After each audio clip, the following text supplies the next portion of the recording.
सत साहेब कबीर साहब संध्या आरती के 5वें अंतरे में क्या कहते हैं? राम निरंजन आरती तेरी, अवगति गति कुछ समझ पड़े नहीं, क्यों पहुँचे मति मेरी। निराकार निर्लेप निरंजन, गुण अतीत तिहु देवा। ज्ञान ध्यान से रहे निराला, जानी जाए न सेवा। सनक सनंदन नारद मुनि जन, शेष पार नहीं पावे। शंकर ध्यान धरे निस्वासर, अजहू ताहि झुलावे। सब सुमरे अपने अनुमाना, तो गति लखी न जाई। कहें कबीर कृपा कर जन पर, जो हैं त्यों समझाई। कबीर जी क्या कहते हैं कि हे राम, हे निरंजन राम, मैं तेरी आरती करता हूँ। यहाँ दशरथ पुत्र राम नहीं बताया, यहाँ निरंजन राम बताया है, यानी कि जो राम आँखों से देखा ना जा सके। अंजन माने आँख, निरंजन माने जो आँखों से ना दिखाई दे, उस राम की बात हो रही है यहाँ कि मैं तुम्हारी आरती करता हूँ और तुम्हारी गति अवगत है, वो जानी नहीं जा सकती, वो किसी के समझ में नहीं आती है। तो मेरी बुद्धि तो बहुत मलिन है, मेरी बुद्धि वहाँ तक कैसे पहुँचेगी, कैसे जानूँगा। बोले आप निराकार हो। अब देखिए यहाँ पर फिर से लिखा है कबीर साहब ने निराकार, निर्लेप निरंजन। जो लोग बोलते हैं कि नराकार है, नराकार नहीं है वो। अगर वो नराकार होता तो कबीर जी हर जगह बोलते ना ये चीज़। क्यों निराकार लिखा उन्होंने? तो नराकार नहीं, वो निराकार है। निराकार निर्लेप निरंजन, गुण अतीत तिहु देवा, कि वो निर्लिप्त है, वो किसी चीज़ के साथ लिप्त नहीं होता है, संसार में लिप्त नहीं होता है। निरंजन है वो, अर्थात वो आँखों से नज़र नहीं आता है। गुण अतीत, गुणातीत जो होता है, यानी कि गुणों से परे है वो। तिहु देवा, और जो तीनों देवता है। तिहु देवा कौन से? ब्रह्मा विष्णु महेश। गुणातीत तिहु देवा, कि तीनों देवता ब्रह्मा विष्णु महेश कौन हो? बोले तुम ही हो, तुम ही गुणातीत हो और तुम ही तीनों देवताओं हो। ठीक है, आगे क्या बोलते हैं? ज्ञान ध्यान से रहे निराला, जानी जाए न सेवा, कि उन तीनों देवताओं में भी तुम ही विराजमान हो। तुम ज्ञान और ध्यान से प्राप्त होने वाले नहीं हो, तुम ज्ञान और ध्यान से परे हो। ज्ञान और ध्यान उस परमात्मा को पाने में सहायक हो सकते हैं, लेकिन ज्ञान और ध्यान से वो प्राप्त नहीं होता है। जानी जाए न सेवा, तेरी सेवा कैसे करूं, मैं जानता नहीं हूं। आगे क्या कहते हैं कबीर जी? सनक सनंदन नारद मुनिजन, शेष पार नहीं पावे।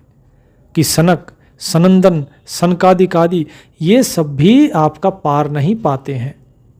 वो नारद जो नारायण नारायण करते रटते रहते हैं हमेशा, और जितने भी 88,000 मुनिजन हैं, शेष जो हैं वो भी आपका पार नहीं पा पाए।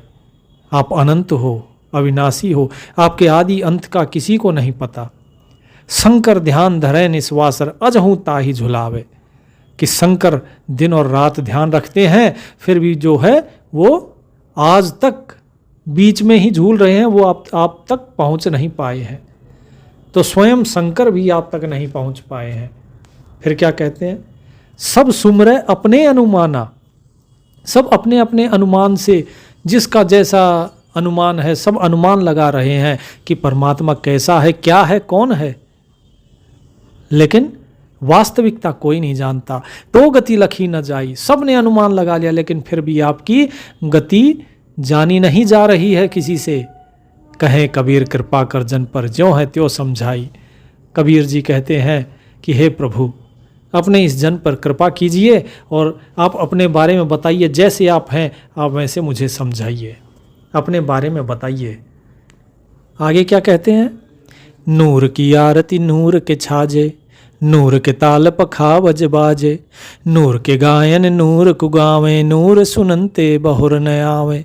नूर की वाणी बोले नूरा, झिलमिल नूर रहा भरपूरा। नूर कबीरा नूर ही भावे, नूर के कहे परम पद पावे। कि नूर कौन है? वो परमात्मा।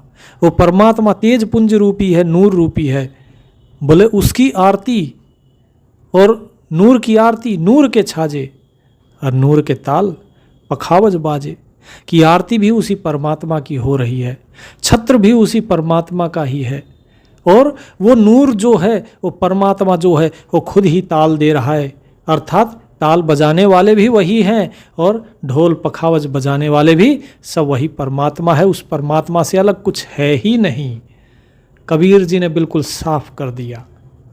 नूर के गायन नूर को गावे, कि जो गीत गाए जा रहे हैं, जो उस परमात्मा का जो स्तुति की जा रही है, वो भी वही है, वो नूर ही है। और जो गा रहे हैं वो भी नूर के ही हैं, अर्थात वो भी सब परमात्मा ही है। नूर सुनते बहुर न आवे, और जो सुन रहे हैं उस भजन को, उस स्तुति को, उसको सुनने वाला भी वो परमात्मा ही है। अर्थात गाने वाला भी परमात्मा, जो गाया जा रहा है वो गायन भी परमात्मा, और जो सुन रहा है वो भी परमात्मा। वह नूर सुनते बहुर ना आवे, इसके अलावा और कुछ नहीं है।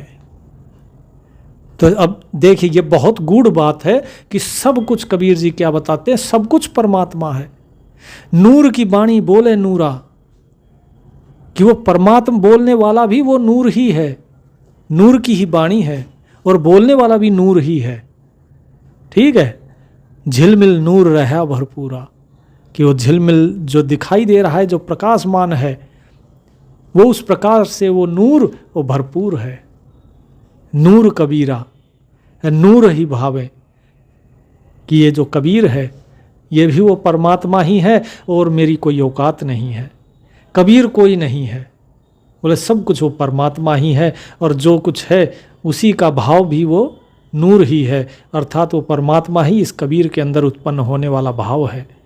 नूर के कहे परम पद पावे, कि वो जो परमात्मा है वही कहता है, तभी वो परम पद पाया जाता है। अर्थात उस परम पद को पाने वाला भी वह परमात्मा है, और उस परम पद को देने वाला भी वो परमात्मा है। तो इस कली में कबीर साहब ने बिल्कुल स्पष्ट कर दिया कि उस परमात्मा के अलावा और किसी की सत्ता है ही नहीं। आगे क्या कहते हैं सुनिए, तेज की आरती तेज के आगे। अब यहाँ पे जो नूर है, नूर शब्द की जगह यहाँ पर तेज शब्द कर दिया है। तेज भी वही प्रकाश है, तेज पुंज। जो मुसलमान हैं वो नूर बोलते हैं, हिंदू जो हैं वो तेज बोलते हैं। क्या कहते हैं, तेज की आरती तेज के आगे, तेज का भोग तेज को लागे, तेज पखावज तेज बजावे, तेज ही नाचे तेज ही गावे, तेज का थाल तेज की बाती, तेज का पुष्प तेज की पाती, तेज के आगे तेज बिराजे, तेज कबीरा आरती साजे। क्या कहते हैं कि किसकी आरती हो रही है, उस परमात्मा की आरती, उस तेज पुंज की आरती। और किसके आगे हो रही है, उस तेज पुंज के आगे ही। तेज की आरती तेज के आगे, उस परमात्मा की आरती उस परमात्मा के ही आगे हो रही है। और भोग किसका लग रहा है, तेज पुंज रूपी भोग है, और लगाने वाला कौन है, वही परमात्मा है, और उसी को लग रहा है। तेज पखावज तेज बजावे, वहाँ पर वो जो ढोल नगाड़े जो बजाए जा रहे हैं, जैसे हम यहाँ क्या बोलते हैं, पखावज बजाते हैं, बोले वहाँ पे क्या है, वो भी तेज पुंज रूपी है। वहाँ इस प्रकार के ये जो भी कुछ दिखाई दे रहा है यहाँ पे, वो सब वहाँ नहीं दिखता है। वहाँ सब कुछ तेज पुंज रूपी है। तेज पखावज तेज बजावे, बजाने वाला कौन है, वो भी वो परमात्मा ही है। बजने वाले पखावज कौन है, वो भी परमात्मा ही है। और तेज ही नाचे और तेज ही गावे, और नाचने गाने वाला कौन है, वो भी वो परमात्मा ही है, और कोई नहीं है। तेज का थाल तेज की बाती, तेज का पुष्प तेज की पाती, कि जिस थाल के अंदर आरती सजाई गई है वो थाल भी तेज का ही है, अर्थात वो थाल भी परमात्मा है, और जो दिए के अंदर बाती जल रही है वो बाती भी वो परमात्मा ही है, वो तेज की ही है, वो तेज पुंज रूपी ही है। अर्थात सब कुछ वही तेज पुंज का है, तेज का ही पुष्प है और तेज की ही पाती है, तेज पुंज रूपी है सब कुछ। जो पत्ते चढ़ाए जाते हैं, फूल चढ़ाए जाते हैं परमात्मा को, जो अर्पण किया जाता है पूजा में, बोले वहाँ पे वो सब कुछ तेज पुंज का है। तो कबीर जी क्या कहते हैं, तेज के आगे तेज बिराजे, तेज कबीरा आरती साजे, कि वो जो परमात्मा है वो स्वयं ही आरती करने वाला है और उसके आगे विराजमान होने वाला जिसकी आरती की जा रही है वो भी वही परमात्मा है। तो कबीर जी कहते हैं कि तेज की आरती जो है वो तेज के ही आगे हो रही है। तेज कबीरा आरती साजे, कि जो आरती सज रही है वो भी तेज पुंज रूपी ही है। अर्थात कबीर जी यहाँ कह रहे हैं कि सब कुछ करने कराने वाला परमात्मा ही है और कोई नहीं है। इस सत्य को जिसने जान लिया वो क्या कभी किसी और के अंदर किसी और को देख सकता है? हम आज तक सिर्फ आरती कहते आए थे, लेकिन इसका कभी मर्म जाना नहीं आरती का। आगे क्या कहते हैं कबीर जी? आप आरती आप साजे, आप किंगर आप बाजे, आप ताल झांझ झनकारा, आप नचे आप देखन हारा, आप दीपक आप बाती, आप पुष्प आप ही पाती, कहीं कबीर ऐसी आरती गाऊं, आप मध्य आप समाऊं। क्या कहते हैं? आप आरती आप साजे, कि हे प्रभु आप स्वयं ही आरती हैं और आप स्वयं ही जो है साज हैं। आप स्वयं ही बजने वाले हैं और आप स्वयं ही बजाने वाले हैं। आप स्वयं ही ताल हैं, आप खुद ही झनकार हैं और खुद ही झांझ हैं। आप खुद ही नाचने वाले हैं और आप खुद ही देखने वाले हैं। आप ताल झांझ झनकारा, आप नचे आप देखन हारा, कि सब कुछ आप ही तो हैं। आप दीपक आप बाती, आप स्वयं ही दीपक हैं। आरती में जो भी दीपक जलाया जाता है वो भी परमात्मा है, मेरे मालिक वो आप ही हो, और बाती भी आप ही हो। अर्थात इस शरीर के अंदर जो ये दीपक रूपी ये शरीर है, इसके अंदर जो आत्मा रूपी जो ज्योत जल रही है वो प्रभु आप ही हो। आप स्वयं ही पुष्प हो, आप स्वयं ही पत्ते हो, सब कुछ आप ही हो। कहें कबीर ऐसी आरती गाऊं, आपा मध्य आप समाऊं। कबीर जी कहते हैं कि ऐसी आरती गाऊं मैं कि मैं स्वयं आपके ही अंदर समाऊं।